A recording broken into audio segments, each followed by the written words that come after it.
शेतकरी मित्र मंडळींनो नमस्कार. आज आपण बघणार आहोत कांद्याला बाजारभाव नक्की किती भेटला आहे.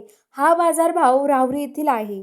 कृषी उत्पन्न बाजार समिती राहुरी येथील हा बाजारभाव आहे. रविवार 7 जून 2024. मुख्य बाजारावर राहुरी गावरान कांदा हा 22,598 गोणे आले आहेत, तर त्याला भाव 100 ते 1905 रुपये भेटलेला आहे. गावरान कांदा हा एक नंबर कांदा हा 5,360 गोणे आले आहेत, तर त्याला भाव 1,305 रुपये ते 1,700 रुपयापर्यंत भाव मिळालेला आहे.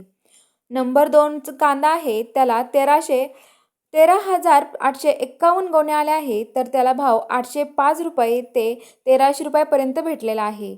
नंबर 3चा कांदा जो असतो त्याला 3,366 गोणे आलेले आहेत आणि त्याला भाव 100 ते 800 रुपये भेटलेला आहे. गोल्टी हा 100 ते 1100 रुपये हा भाव भेटलेला आहे गोल्टीला. तर आता असेच बाजारभाव बघण्यासाठी कांद्याचे आपल्या चॅनलला सबस्क्राईब करून ठेवा.